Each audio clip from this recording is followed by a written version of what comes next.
Abrimos nuestras Biblias en Mateo capítulo 6, estamos en torno al pasaje del Padre Nuestro. Hoy la idea es hacer la última parte de esta reflexión que venimos llevando desde hace 2 jueves atrás, en que empezamos a reflexionar en 6 principios, 6 enseñanzas para aplicar a nuestra vida de oración a partir de la enseñanza que nos dejó el Señor Jesús. Hoy no vamos a leer todo el trozo que está del 5 al 15, pero sí quisiera leer la oración, que está entre los versículos 9 y 13. Así que, como les dije el otro día, vamos a leerlo. Y bueno, allí esto se da en el contexto del Sermón del Monte, ¿no? La idea del Sermón del Monte es que dice que Jesús vio a la multitud que le seguía y se paró allí allí un poquito arriba de la montaña, y allí delante de todos empezó a hablar. Así que bueno, pensemos en el Señor Jesús hablando, enseñándonos acerca de la oración y diciéndonos así: vosotros pues oraréis así: Padre nuestro que estás en los cielos, santificado sea tu nombre. Venga tu reino. Hágase tu voluntad como en el cielo, así también en la tierra. El pan nuestro de cada día, dánoslo hoy. Y perdónanos nuestras deudas, como también nosotros perdonamos a nuestros deudores. Y no nos metas en tentación, mas líbranos del mal. Porque tuyo es el reino, y el poder, y la gloria, por todos los siglos. Amén. Bien, hermanos, hemos visto ya 4 principios que de estos versículos y su contexto hemos estado analizando. Simplemente repasarlos, hoy mencionarlos, para introducirnos inmediatamente en los 2 que nos quedan y que quiero compartir con ustedes. 6 principios del Padre Nuestro para fortalecer tu vida de oración. Todos oramos. Bueno, la idea de esto es que volvamos a la oración modelo que nos dejó nuestro Señor. Recién la hemos leído una vez más, que reflexionemos en lo que Él nos ha enseñado para justamente fortalecer nuestra vida de oración. Dijimos que de los principios que ya hemos analizado, como les dije, simplemente los voy a mencionar, no vamos a volver a leer nada. Primero, hermanos, cuando vamos a orar, hagámoslo pensando en el deseo, en la intención de cultivar una relación íntima con Dios. Por eso nos dice: cuando vas a orar, encerrate, apartate de tus cosas que todos los días te tienen, lo que tenemos todos que hacer, y concéntrate en esa relación, en cultivar esa relación íntima con Dios. Y se cierra la puerta y entra allí a tu aposento para orar. El aposento pensamos no tanto como un lugar físico, que bien lo es seguramente, pero más bien en un ámbito espiritual en el cual vamos a encontrarnos con Dios. El segundo punto que nos enseña inmediatamente el Señor al iniciar su oración, cuando dice: Padre nuestro que estás en los cielos, ¿qué nos está diciendo? Nos está diciendo: enfóquense en Dios. El centro de la oración es Dios. Entonces, esa primera frase, sea Padre nuestro que estás en los cielos, o sea, la frase que digamos, que sirva para que tomemos conciencia que estamos presentándonos delante de Dios, y que, hermanos, no tomamos dimensión real del honor que es para nosotros, que nos concede el Señor, que en los méritos de Jesucristo podamos acceder a su presencia. Como lo hacemos cada día, a cada rato probablemente. Lo hemos hecho hoy mismo en nuestra reunión. Poder acceder a la presencia del Dios Todopoderoso, Santo, Eterno. Entonces, hermano, eso nos debe llevar a pensar en Él. Padre nuestro que estás en los cielos, santificado sea tu nombre. Venga tu reino, hágase tu voluntad. No se trata de mí, sino que se trata del Señor, ¿no? Después, yo vengo después a presentarme delante del Señor, pero Él es el centro, Él es el importante en todo esto. 3. Hicimos énfasis en esto, en que Jesús nunca oró en primera persona del singular. Siempre oró en primera persona del plural, es decir, Él y los que estaban con Él.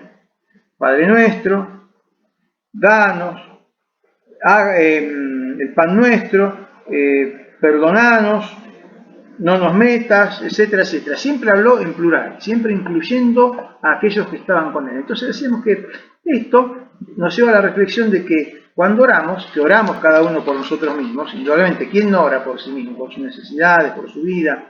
Pero no solo por nosotros, por mí, que no sea mí, que sea yo, mi oración solamente, sino que sea nosotros, nuestras cosas, mis hermanos, orar por la iglesia, no solo por mí, sino por aquellos que me acompañan en el camino del Señor. Este fue el tercer principio. Entonces oramos no solo por mí mismo, no solo por mí, y mis cosas y mis necesidades, sino oro también por aquellos que transitan conmigo el camino de la fe.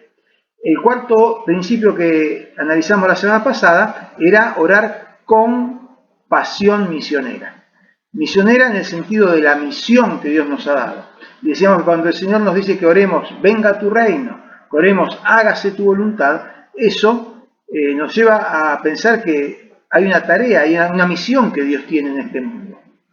Y sabemos por la palabra del Señor que Él nos escogió a nosotros para ser colaboradores suyos, para ser copartícipes de esa misión. Entonces, cuando oramos en ese sentido, nos decimos, bueno, Señor, venga tu reino, venga como vos quieras, haz lo que quieras, por donde se te dé la gana. No, no, venga tu reino y acá estoy yo, acá estamos nosotros para ser partícipes de manera tal que ese reino se manifieste de una manera más plena. De alguna manera, Nora en su oración recién nos guiaba a presentarnos al Señor en ese sentido. Qué bueno que el testimonio nuestro de cada uno de nosotros pueda ser de aliento, pueda ser de ejemplo para aquellos que están a nuestro alrededor y que pueden ver que Dios les ama, que Dios quiere cambiar sus vidas, que Dios quiere obrar en ellos, que Dios quiere bendecirlos y que nosotros podamos ser ejemplos de eso. Entonces, hermanos, cuando oramos, que oremos también en este sentido. Oramos por la misión que Dios nos ha dado, por nosotros como iglesia, como agencia ejecutora de esa misión que Dios ha dejado a los creyentes en este mundo y por cada uno de nosotros, por el testimonio y el servicio que debemos tener que dar, que tenemos que dar al Señor. Bueno, llegamos así al punto número 5 de nuestros ítems, nuestros principios para mejorar nuestra vida de oración. El punto número 5 dice, lo que nos recomienda es, ora por tu santidad. Ora por tu santidad. Hace poco, en nuestros cultos de los domingos, me estuve refiriendo a esto. Mejor dicho, hace poco no, desde principios de años. Porque en principios de años planteé cuando el Señor desafió a Josué y a su pueblo a conquistar la tierra prometida, parangonándolo con nosotros en conquistar este nuevo año, después de todo lo que les dijo, el Señor que les presentó la misión que tenían, que era conquistar, que les dio las promesas con las cuales podían contar con Él para esta tarea, les dio las premisas de lo que ellos debían cumplir, le dijo, bueno, Josué, prepárense, mañana nos ponemos en marcha, pero falta algo, santifíquense porque mañana haré maravillas entre ustedes. Y después de ahí nos fuimos a Tesalonicenses, a la primera carta de las Tesalonicenses, donde vimos cómo el Señor espera y es un requerimiento suyo para obrar en nuestras vidas y a nuestro alrededor, hermanos, esto de la santidad, de la santificación, porque la voluntad de Dios es nuestra santificación y eso exige ciertas y determinadas cosas. Como dijimos antes, ahora volviendo ya a nuestro pasaje de Mateo capítulo 6 del Padre Nuestro, como ya dijimos, esta oración modelo contiene 7 peticiones. Las 3 primeras tienen que ver con Dios. Las primeras nos llevan a pensar en el Señor y en sus cosas, ¿no? Santificado sea tu nombre, venga tu reino, hágase tu voluntad. Y las 4 últimas son más que tienen que ver con nosotros. Son más personales de alguna manera, aunque, de acuerdo a lo que recién compartíamos, no dejan de estar atravesadas por una conciencia de comunidad, por una conciencia de cuerpo. Son personales, mías, pero son también personales de ustedes, de mis hermanos, entonces pasan a ser personales en conjunto, ¿no? ¿Cuáles son esas cuatro peticiones que siguen a la oración? Danos hoy el pan, perdónanos nuestras deudas, no nos dejes caer en tentación, líbranos del mal. Entonces ahí ya nos ponemos nosotros delante del Señor y le presentamos estas cuatro peticiones.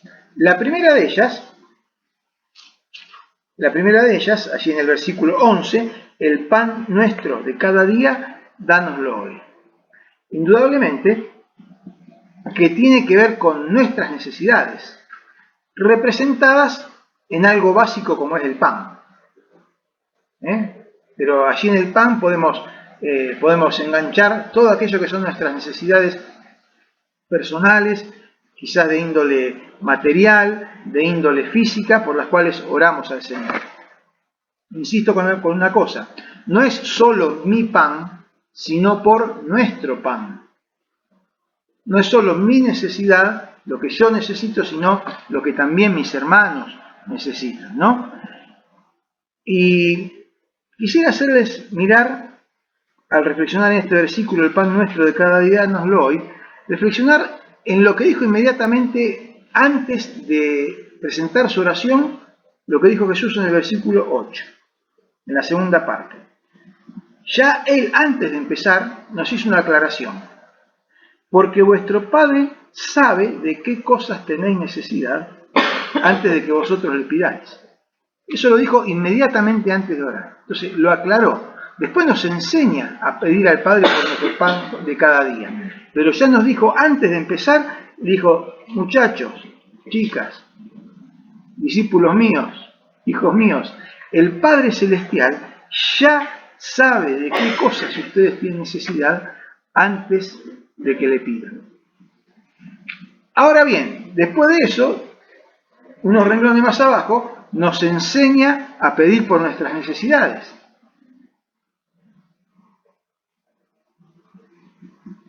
¿Hay una contradicción ahí o no hay una contradicción?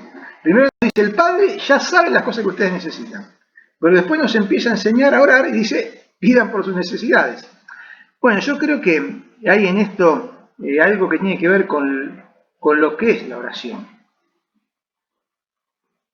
Porque la oración, esto nos enseña, que más que recordarle a Dios quiénes somos nosotros y lo que necesitamos, en realidad es recordarnos a nosotros quién es Dios y lo que Él puede hacer, para saber cómo es el Padre, para tener conciencia de cómo es el Padre de quien debemos depender y en quien debemos confiar. ¿Qué les parece? ¿Coinciden conmigo? ¿Puedes repetir, pastor, porfa? ¿Puedo repetir? Sí. La oración, más que recordarle a Dios quiénes somos nosotros y cuáles son nuestras necesidades, es recordarnos a nosotros quién es Dios y lo que Él puede. ¿Para qué? Para que podamos estar confiados, para que podamos estar esperanzados, para que podamos estar en paz. Le presentamos nuestras peticiones a Dios, nuestras necesidades, no porque Él necesite conocerlas, sino porque nosotros necesitamos decirle, Señor, en esto que me acucia, en esto que es un problema, en esto que es una necesidad, Señor, confío en vos.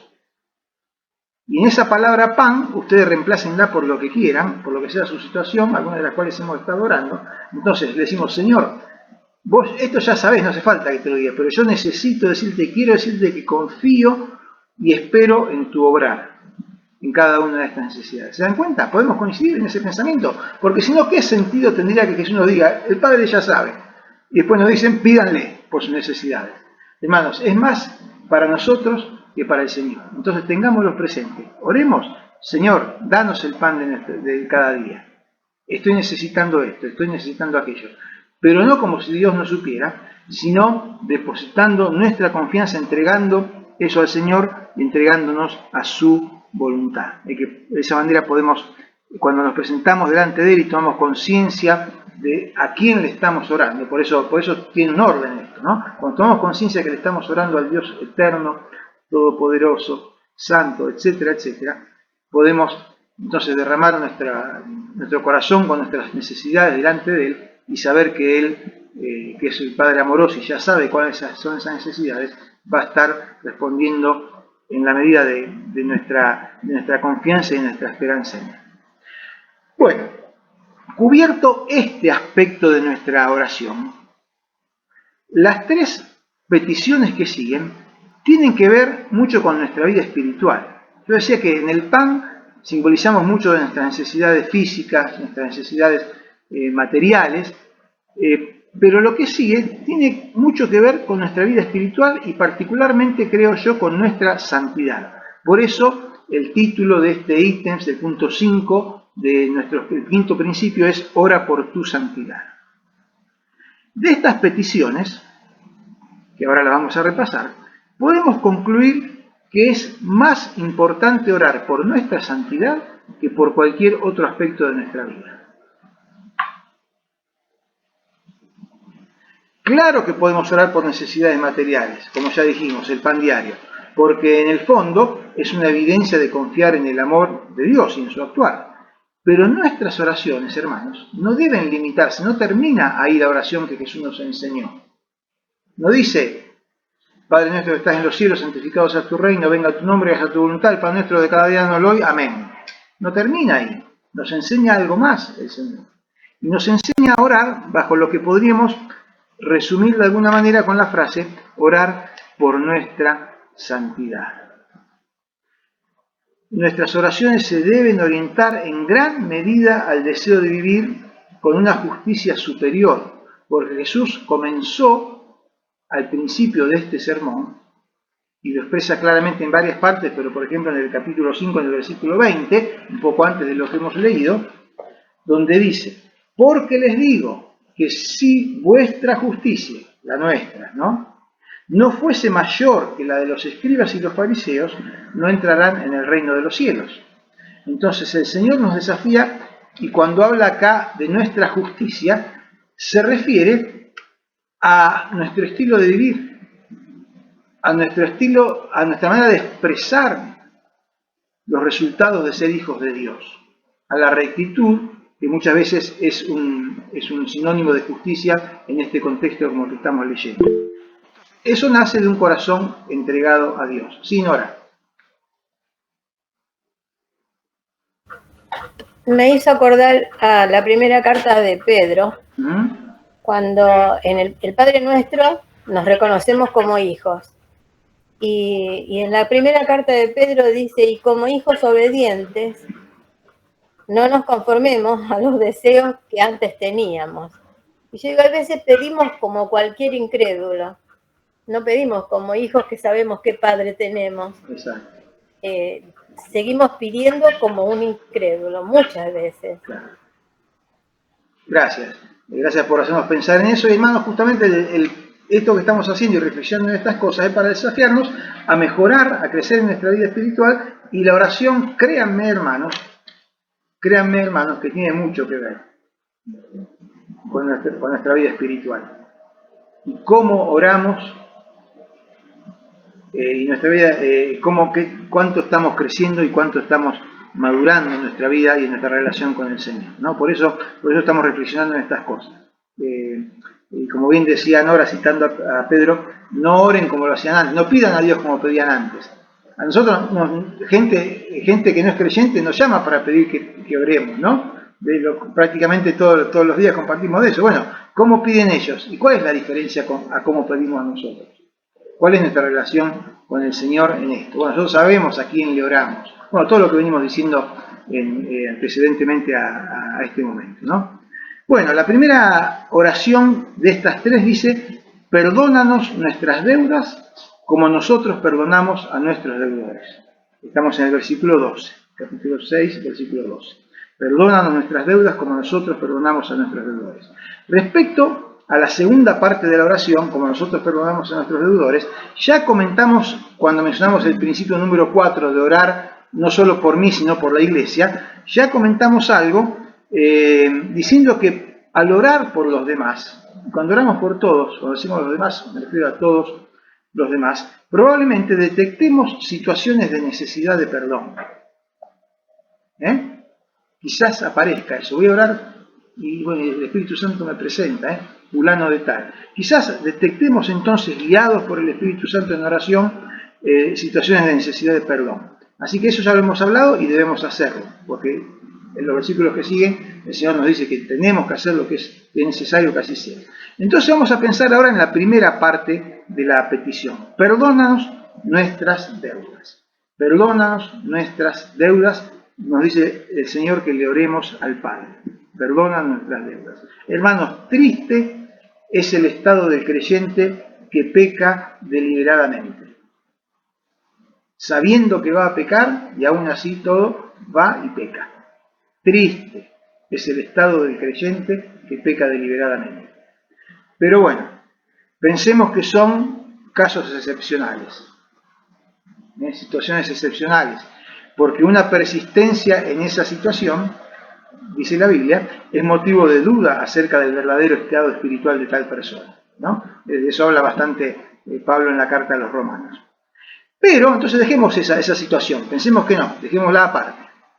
Pero aún sin hacerlo deliberadamente, sabemos que los hijos de Dios cometemos pecados, ya sea de pensamiento, de acción o de omisión.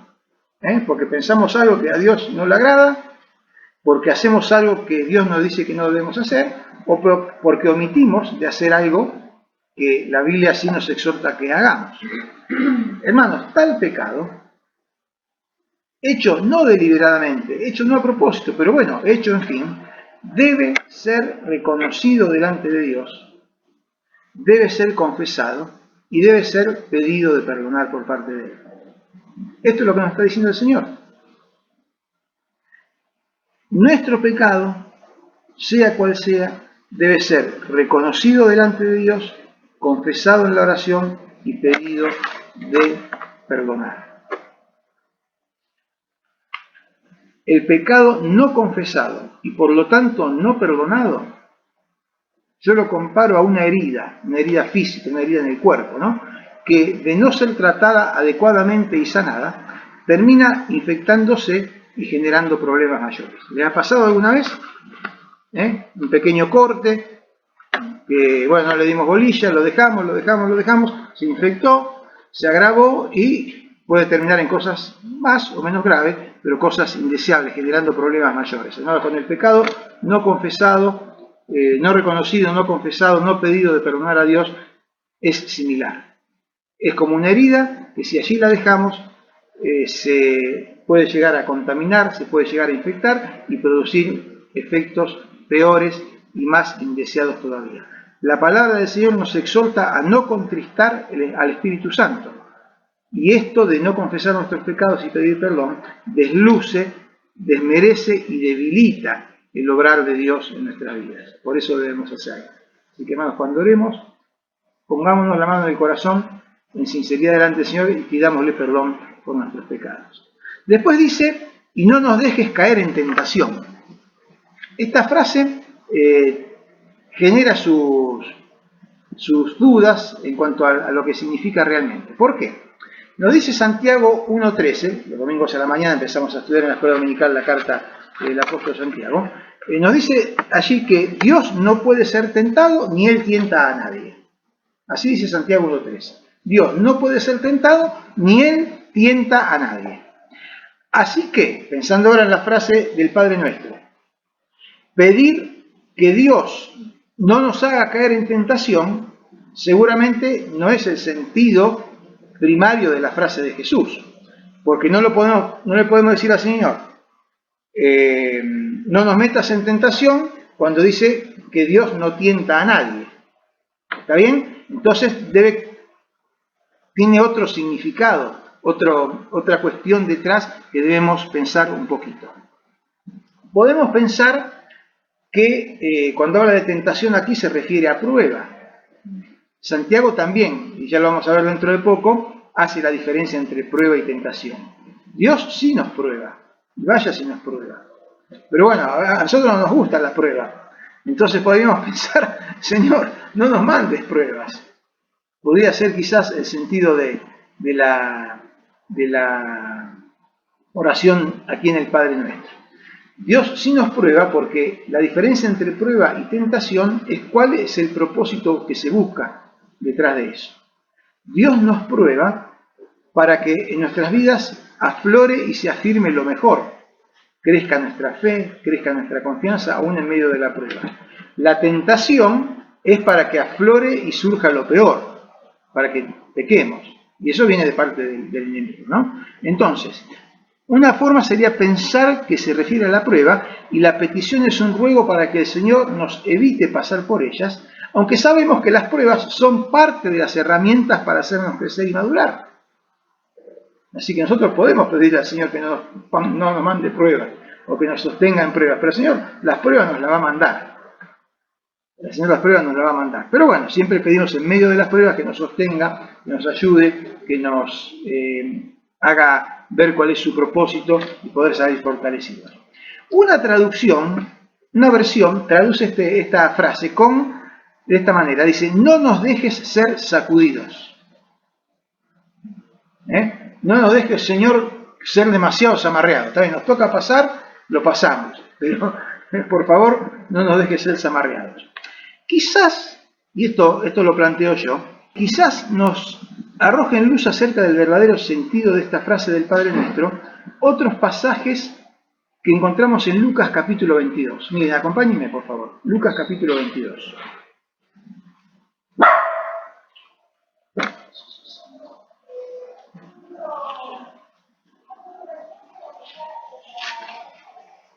¿Están ahí? Fíjense el diálogo de Jesús con Pedro precisamente a que recién citábamos. Lucas 22, 31. Dijo también el Señor, Simón, Simón, he aquí Satanás os ha pedido para zarandearos como a trigo, pero yo he rogado por ti, para que tu fe no falte. Y una vez vuelto, confirma a tus hermanos. ¿Podemos relacionar esto con el no nos metas en tentación? El Señor dice, mirá, te va a tocar. Pero te vas a zarandear igual. Te vas a zarandear igual. El zarandeo lo vas a tener. Pero yo oraré por ti para que tu fe no falte. Entonces, hermanos, muy probablemente el pensar en esto de no nos metas en tentación, podríamos pensarlo en este sentido. Señor, que no nos falte la fe. Manténnos firmes, manténnos fuertes, manténnos en la fe para poder enfrentar aquello que nos viene. Y en este mismo capítulo hay otro... Sí, Mito. No, también el otro pasaje que dice que no nos va a dar la prueba más de lo que podamos soportar. O sea, también es una fuerza de que Él nos va a probar, nos va a dejar pasar por ahí, pero también nos va a dar la fuerza para salir adelante. Exactamente, ahí Roberto está copiando el versículo. No nos ha sobrevenido ninguna tentación que no sea humana, que no sea común a los hombres, que no podamos de alguna manera soportar, y fiel es Dios que no permitirá que seamos tentados más allá de lo que podemos soportar, sino que con la tentación proveerá también la vía de escape a fin de que podáis resistirla. Cuando habla ahí de la vía de escape, el sentido que presenta la frase que utiliza Pablo al escribir eso, es de cuando uno está en medio de las montañas y no tiene para dónde disparar porque está rodeado por montañas altas que uno no puede alcanzar hasta treparlas para escaparse y como que el enemigo viene a atacar y dice, bueno, y ahí en medio de las montañas aparece un hueco para pasar, un pasadizo. Bueno, dice, esa es la idea. Dios siempre provee, aun cuando estemos rodeados de montañas y el enemigo esté dispersado por la montaña para atacarnos, bueno, el Señor siempre va a hacer un hueco allí entre las montañas para que podamos pasar. Esa es la idea. Bien, gracias también. No, hay otros pasajes. Yo no quise irme demasiado para ese lado porque no quiero irme demasiado a extenderme sobre las pruebas y las tentaciones, sino más bien pensar en la frase del Señor, ¿no? Pero este aporte de ustedes enriquece eso. Fíjense ahora en este mismo capítulo de Lucas 22, el versículo 40.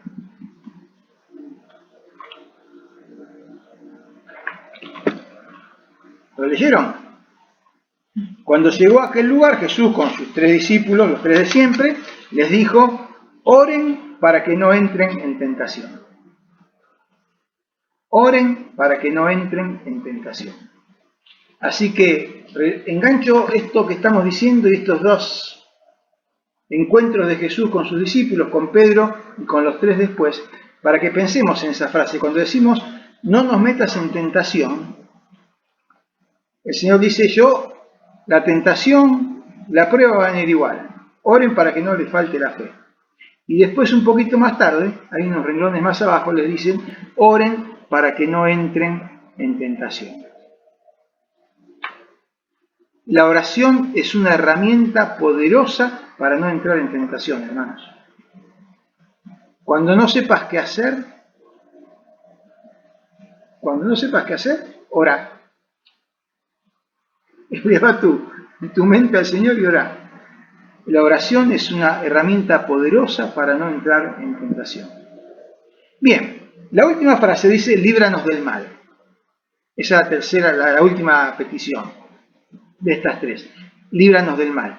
También podría decirse, líbranos del malo o líbranos del maligno. También es aceptable esta forma de expresarlo. Sea como sea, líbranos del mal, líbranos del malo, líbranos del maligno, sea como sea, la idea es el ruego por la preservación de aquello, el mal, o de aquel, el malo, que puede causarnos daño. Entonces, repito, sea como sea, la idea del ruego es por la preservación, ya sea de aquello, es decir, el mal, o de aquel, el maligno o el malo, que puede causarnos daños. En el contexto inmediato de la oración, como lo venimos tratando, tiene relación con causarnos un daño principalmente espiritual, lo que seguramente terminará dañando otros aspectos de nuestra vida. Por eso, Señor, líbranos del mal, líbranos de lo que el malo pueda hacernos, y pueda afectar mi vida espiritual, mi relación contigo, y que pueda afectar la fe. Pero, en realidad también, con base en otros pasajes de la Escritura, enseñanza de la palabra, podemos ampliar la idea de orar para que Dios nos guarde de todo daño o de todo mal que pueda ocasionarnos el maligno en cualquier aspecto de nuestra vida. Por supuesto, como en otros temas, el orar en cierto sentido, hermanos, estamos orando, líbranos del mal, le decimos al Señor. Y yo esto, cada vez que surge la posibilidad, lo digo. El orar en cierto sentido, por ejemplo, líbranos del mal o líbranos del maligno, cuando le pedimos a Dios eso, nos compromete a nosotros a actuar en conformidad con ese mismo sentido. Es decir, si yo le pido al Señor, líbrame del mal, no tengo que meterme voluntaria o descuidadamente en cualquiera de las opciones, de las posibilidades. En ninguna de las dos opciones, ni voluntaria ni descuidadamente, debo meterme en cosas malas. Y después, no, Señor, guárdame del mal. O no tengo que meterme voluntaria o descuidadamente con las cosas del maligno. Y después decirle, Señor, líbrame del maligno. No, hermanos, oramos por eso. Pero a su vez también nosotros actuamos coherentemente en el sentido de lo que estamos pidiendo. El Señor hará lo suyo.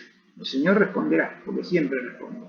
Pero también espera que nosotros hagamos lo nuestro. Hermanos, que nuestras oraciones den evidencia de un anhelo profundo por una vida santa y agradable a Dios. Perdónanos nuestras deudas, no nos metas en tentación y líbranos del mal. El último ítem, cortito, me extendí bastante en esto, el último lo vamos a hacer de manera muy breve, pero sin dejarlo de mencionar. El sexto principio es ora para adorar a Dios. Ora para adorar a Dios. Y tiene que ver con la manera en que Jesús cierra su oración. ¿Cómo termina Jesús? ¿Cómo nos enseña que termina la oración? Porque tuyo es el reino y el poder y la gloria por todos los siglos.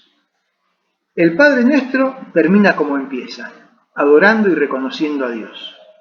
Esta actitud, hermanos, también debe llenar nuestras oraciones para que de principio a fin reconozcamos que a Él pertenece el reino, el poder y la gloria por siempre, por todos los siglos. Incluso nuestras peticiones más comunes, cuando digo comunes me refiero a las que podemos catalogar de menos espirituales, aún nuestras peticiones que podamos considerar nosotros como menos espirituales, si se quiere, como podría ser el pan diario, si queremos llevarlo a un pensamiento nuestro, aún esas peticiones deben tener como propósito supremo la adoración de Dios y la alabanza de su nombre. Como sabemos y hemos dicho, Dios hace todo para su gloria. Todo lo que Dios hace es para su gloria. Y nosotros debiéramos hacerlo también buscando su gloria por encima de cualquier otra cosa que estamos buscando. Señor, el pan nuestro de cada día dánoslo hoy. Estamos buscando que Dios nos satisfaga y nos atienda y nos bendiga nuestras necesidades. Sí, pero que sea para la gloria de Dios. No nos metas en tentación, estamos orando por nuestra santidad. Sí, pero que sea para la gloria de Dios. Hermanos, que nuestras oraciones sean una forma de adoración al Señor en todo lo que pedimos, en todo lo que expresamos y en especial en la disposición de nuestro corazón. Que el Señor nos bendiga. Tenemos allí los 6 principios que hemos estado examinando, pensando para poder crecer, para poder fortalecer nuestra vida de oración, ¿no? Que podamos aplicarlo, que podamos pensar en ellos y cuando oremos, no, propónganse, si los anotaron bien, si no, saquen una fotito de la pantalla, hagan una captura de pantalla, si están con el celular, hagan lo que quieran. Mira, les propongo, no es pecado cuando van a orar que abran los ojos y miren algo, no es pecado. Nosotros cerramos los ojos para orar porque es una cuestión de no distraernos, pero no hace falta que estemos orando con los ojos cerrados sin mirar otra cosa. Entonces, cuando están orando, ténganse esta listita a la vista. Entonces, avancemos en nuestra oración y pensemos si estamos siguiendo lo que el Señor nos enseña. Les propongo que lo hagan. Cuando vamos a orar, repasemos esto. A ver, esta es lo que Dios quiere la manera en que Dios quiere que yo ore. Y cuando terminemos de orar, repasémoslo. ¿Lo hice de esta manera?